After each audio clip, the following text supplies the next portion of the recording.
Oh yes, I'm Jamie Harrington. First and foremost, I'm a Ballymunner. Second, I'm a creative guy.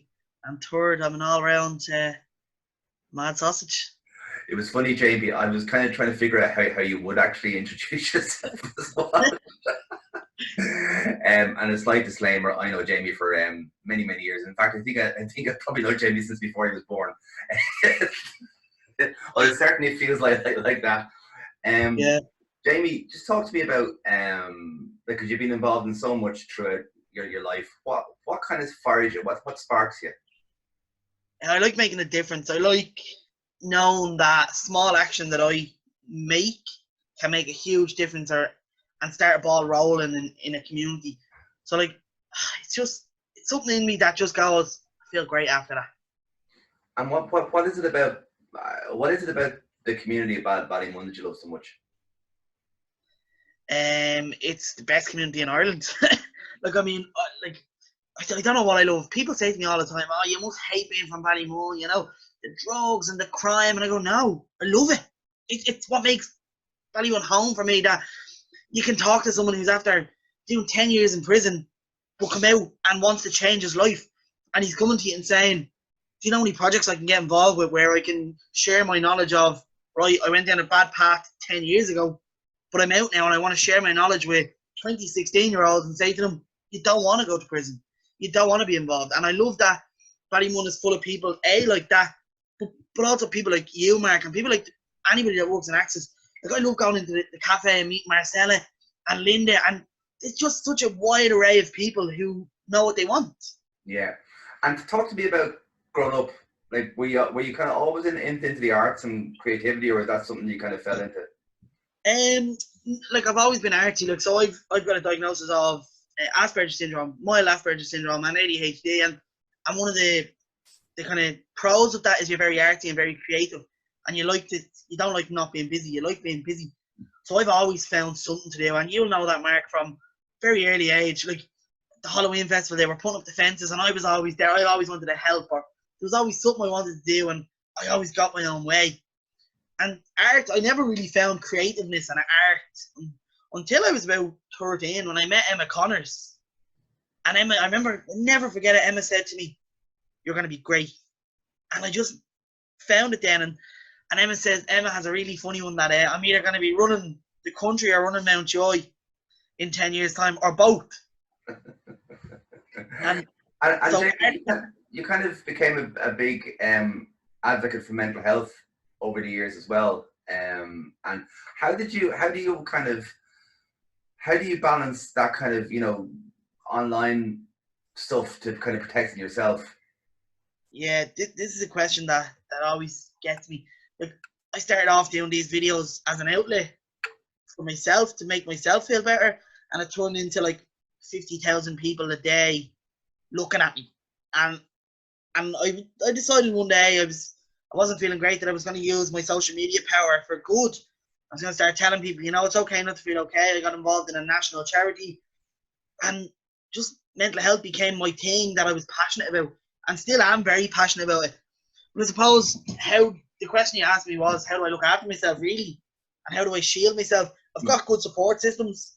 There's a campaign that was ran like 6 or 7 years ago called the One Good Adult, and I've just always clung on to that and always made it my own. So I've got the One Good Adult kind of thing, and I'm 21 now, and my nana is my good adult, and she still treats me like her baby. So Yeah, it's hard. It's hard that though, having that kind of online presence and then having to live a normal life and kind of being, living in a tight knit community and being so open with people. I'd say that can be very draining. yeah, like you said, it's hard living in the online world. And like I was at the time, I was volunteering in the Ashton project as a just volunteering as a helper kind of thing on the summer project, and we'd be going to these places outside Dublin, and people would gather around me in like a circle, taking turns to get a picture with me. And my people in the Ashton are all from Ballymun, and they all know me all my life, and they're like, "What is going on?" Mm. So it was tough, and it shaped how I am now. I'm much better with people. I'm never, like, Mark. I was always very quiet when I was younger. So I've learned how to interact with people better through that. Yeah, and come here to me. I think I remember years ago you were involved in when Grace Dias and Theatre Club came out and did Heroin here. You were kind of, I mean, it was like a part made in heaven, but like your involvement in that, kind of in the end, that must have been a great part to do, wasn't it? Oh, I mean, it was the week of my communion. I was thought I was famous. I was doing a rehearsal. Then I was going to get fitted for my communion suit, and then it was a show. And I got to stand on a beer crate. And I was only talking to someone about this the other day. To stand on a beer crate in the middle of the stage in the Axis with a microphone. Who gave me a microphone? Slagging off members of the audience. Here, Baldy, what are you looking at, Mister? The state of your hair. And they literally got to eat a packet of meanies and throw it at people, and that was my very, very first experience on a stage. Yeah, and no better place to, no better company to kind of work with. And Jamie, No. you're kind of a huge throughout your career as well, kind of throughout your life so far. Music has been a big thing. You know, you kind of were very much into bands and gigs and that sort of stuff from a very, very young age. Yeah. Yeah, I've always had an interest in the business side of music. So I'm not very musical. I love listening to music, and I can't go anywhere without a set of headphones. But I've always been very interested in the tech side and the music side. And I was lucky enough to meet a band a couple of years ago, an Irish band called Key West. I met them on the streets by pure chance. I was actually on the Mitch from school, if we're being honest. And I remember meeting them in Temple Bar and said, "Look, we're looking for someone to sell our CDs." And I was like, "Sign me up." And CDs progressed into like looking after all their merch. And then I went on tour with them, and I ended up working for them when they signed a record deal.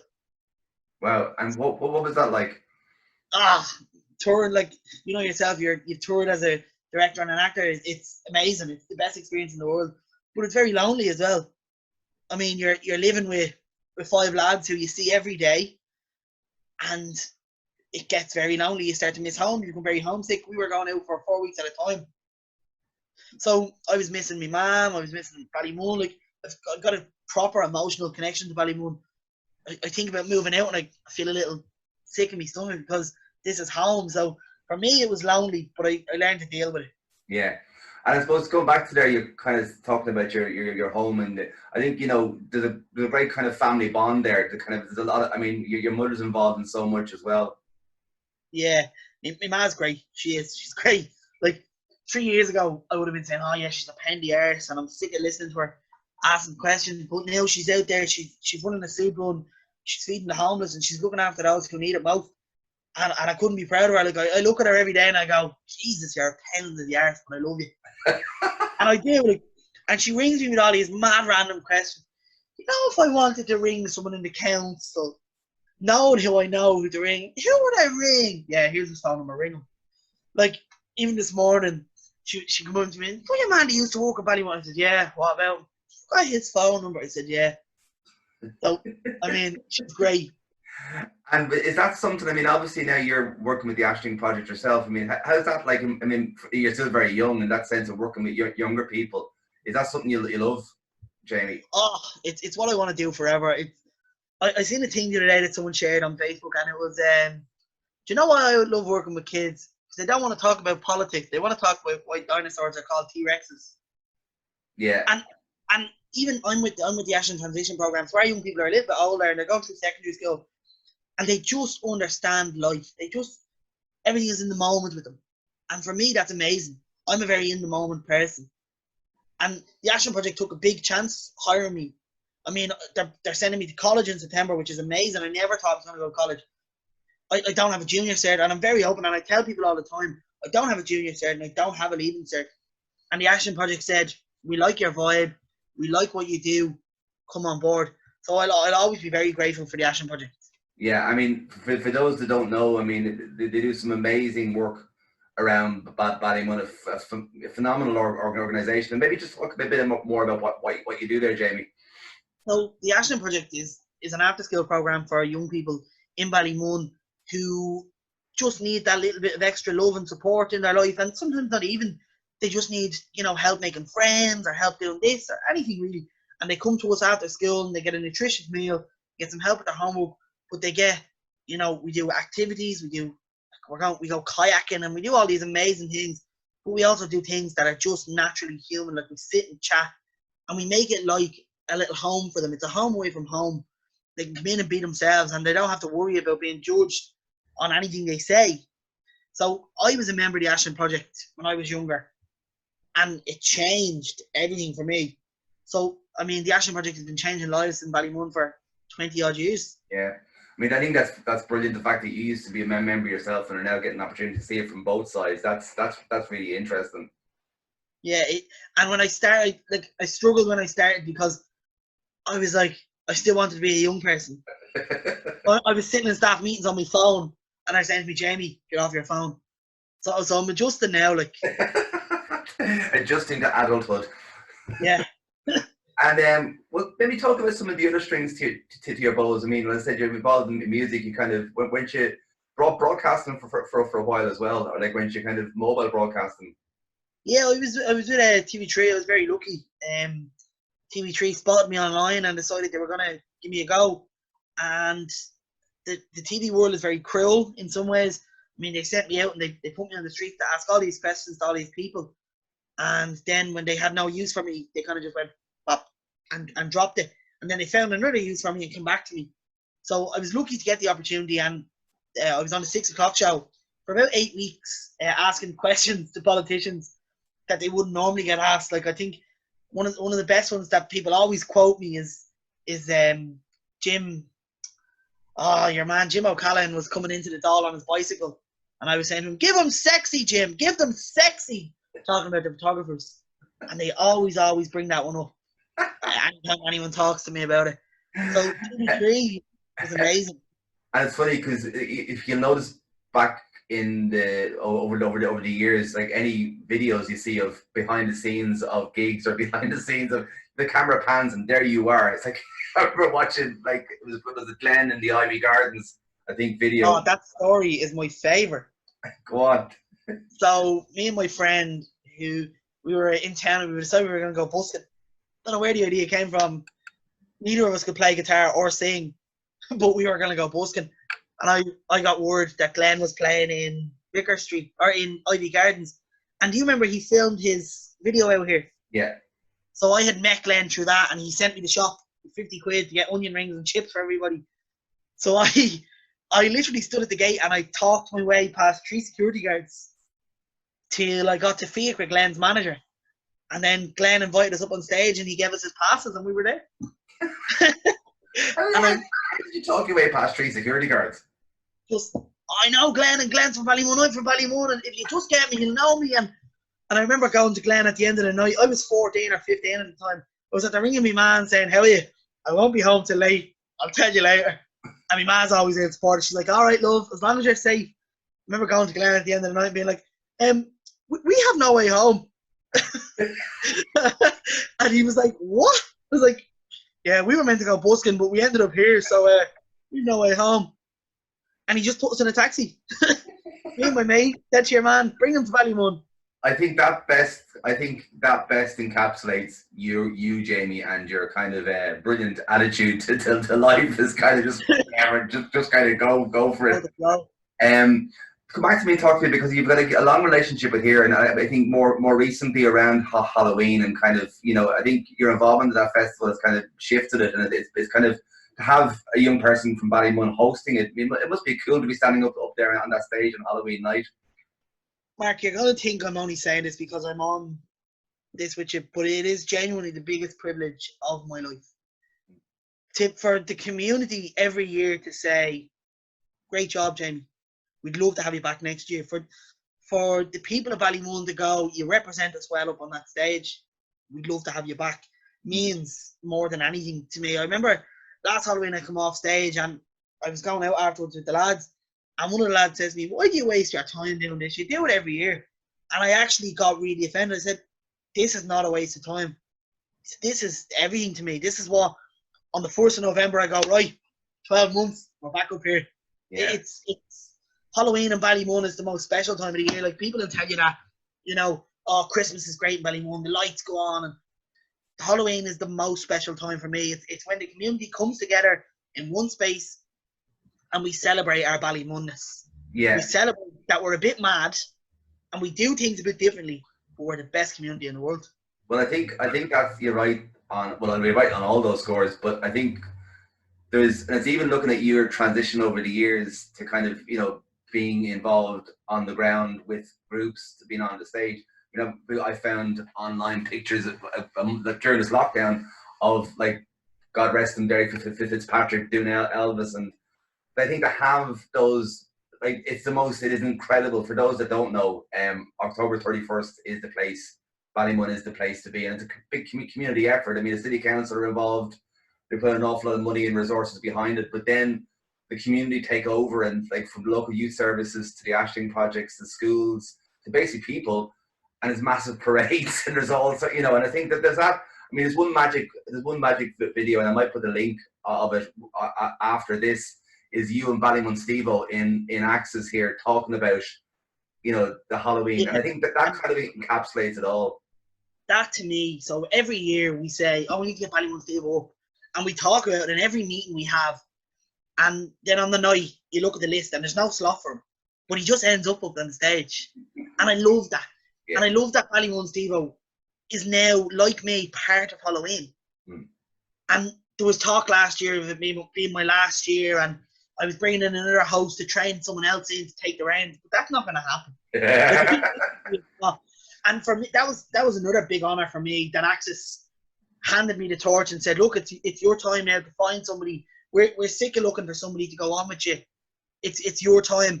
And I got to bring a young fella called Jordan Dooley, who's actually one of the young people in the Ashling project. I got to bring him on stage and introduce him to the world of the entertainment and the show, and he already has put his name down with me for next year. So yeah.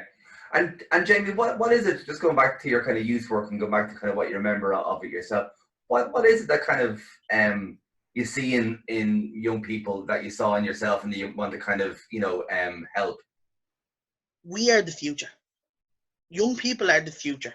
Like, every day I look at young people in Ireland, and not only Ballymun, but in Ireland, and I say they are the future, and I see the fire in their belly for change, and not like global climate change, and like that's very important, climate change, and, you know, all these very important things, but changing our own communities, changing the fact that when you say you're from Ballymun, someone goes, or when you lie on your CV, like I've lied on my CV from the time I'm 16, that my address was Santry Lane, because when you put Ballymun on, you're judged.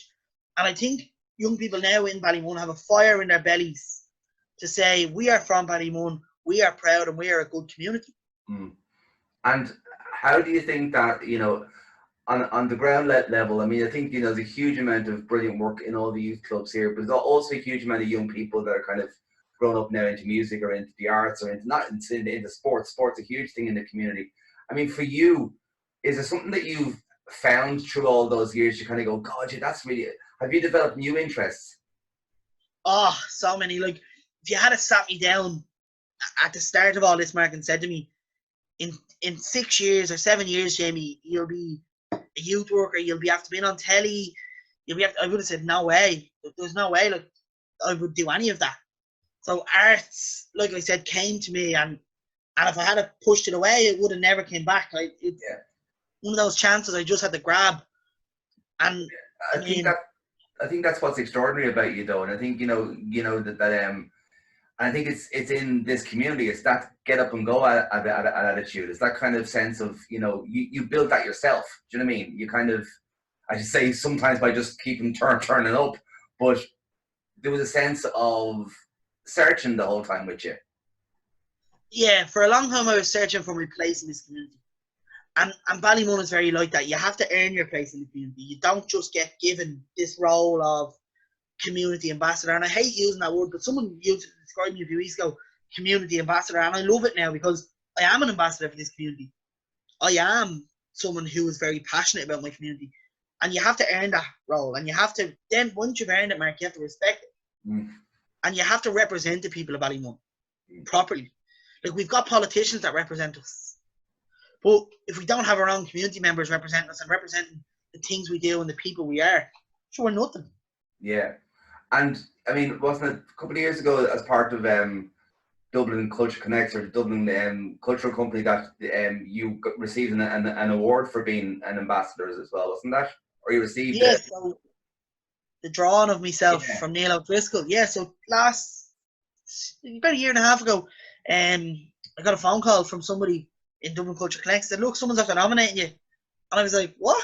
Like, yeah, someone from your community has nominated you, and this is it. You've won. Congratulations. And I won a community spirit award basically, and it was for my contribution to Ballymun.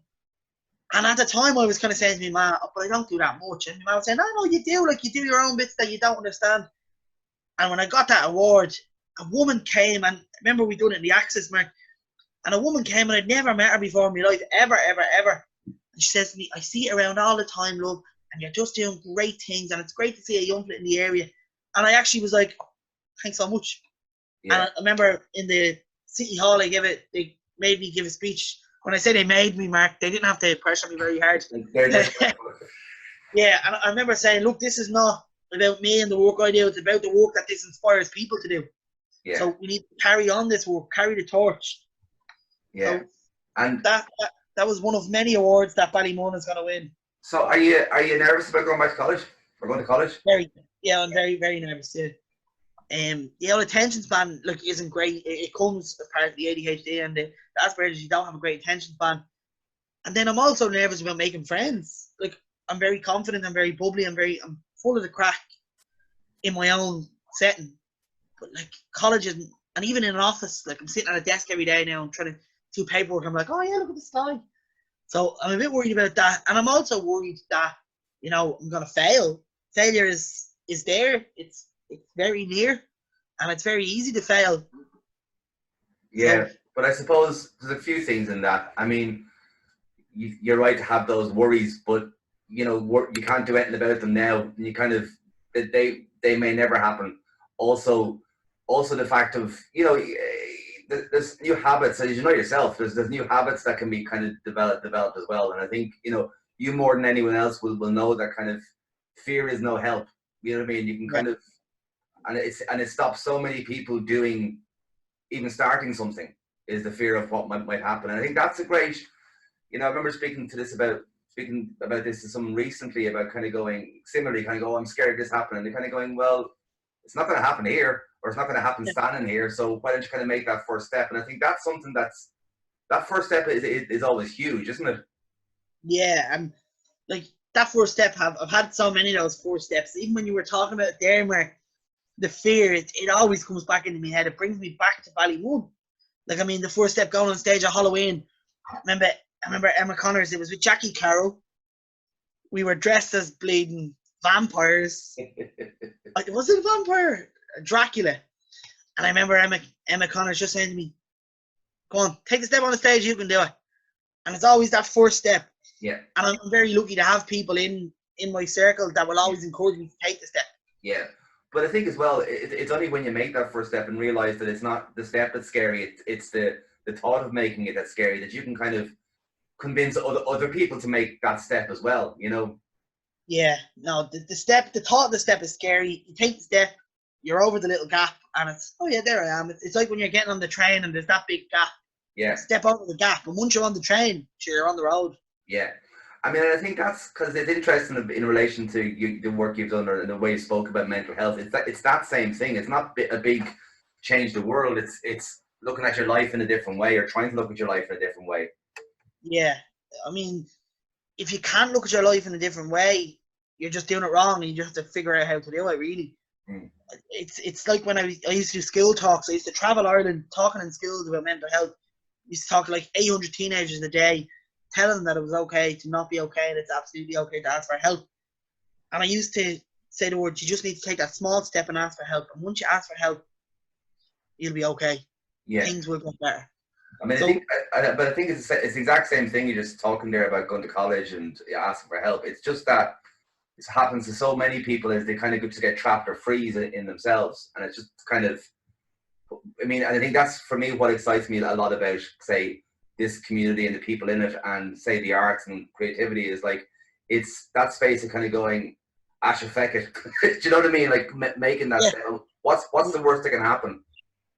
Yeah. It's funny because you're an outsider and you come into Ballymun, and I've never seen someone be treated like more of an insider.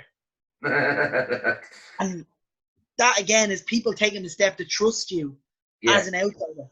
Yeah, I mean it's fascinating because I mean I always say that my mother grew up down in Clara, in a small village or small town in Offaly, and I spent a lot of my childhood down there up to kind of I was 18, 19 there and Tullamore. And the minute I came out, I've been in Ballymun before, doing plays and socially for different reasons. But when I came out here to work, the minute I walked out, came out here for full time, it had that feeling of a really bizarre rural town in the middle of a very urban setting. And I think you kind of, it's 16, what that many years is now, Jesus, 16 years later, it kind of, it hasn't. It's kind of, there's more things to find out the whole time, and I think but it's to do with people. It's to do with people like yourself and many, many more. It's to do with that sense of adventure, actually. Yeah, it is an adventure. Like Ballymun is an adventure. So I remember, like, there's so many memories that pop up when I think about things that I've done. But I remember inviting two very prominent radio DJs out to Ballymun after there was a piece on their show about how disgusting Ballymun was. Basically we're talking about how terrible Ballymun was. Yeah. And I openly challenged them. I was like 16, and I basically tweeted them and harassed them into coming to see Ballymun. I remember bringing them to the Axis. I remember bringing them to the community garden, and I brought them somewhere else. And I was like, Ballymun's great. And they went on the next day and they were like, look, we want to say sorry to the people of Ballymun. And they apologised. Yeah. For running us down. Yeah, and I think it's kind of very easy, it's an easy target an awful lot of the times, which is unfortunate. But I think more and more facts challenge that, and that's where I think more and more people that behave like yourself and kind of share that love and that passion kind of will only spread that further. Jamie, before I let you go, I'm just interested in now as you kind of reach a next stage of your life, as well as it being kind of nerve-wracking, it must be very exciting. It's like some nights I don't sleep because I'm thinking about what's happening the next day. Genuinely, and that sounds cheesy, but it goes back to being 13 on the 30th of October, my very first other world. I didn't sleep, and now it's happening to me 7 years later. I'm still not sleeping before things because I'm so excited to get out and just do it. Yeah. Well, come here. Long may you reign, Jamie, and thanks a million for taking part in this. Mark, it was an absolute privilege to be on. And before we go, I know you'll probably kill me for this, but I do want to say in front of everyone now, thanks to Axis for everything they've ever done for me. They have taken so many chances on me. I mean, I don't know, I can't remember a time when Axis didn't say, yes, Jamie, you can. So thanks to Axis for always being the little lighthouse in Ballymun, guiding people into the right paths.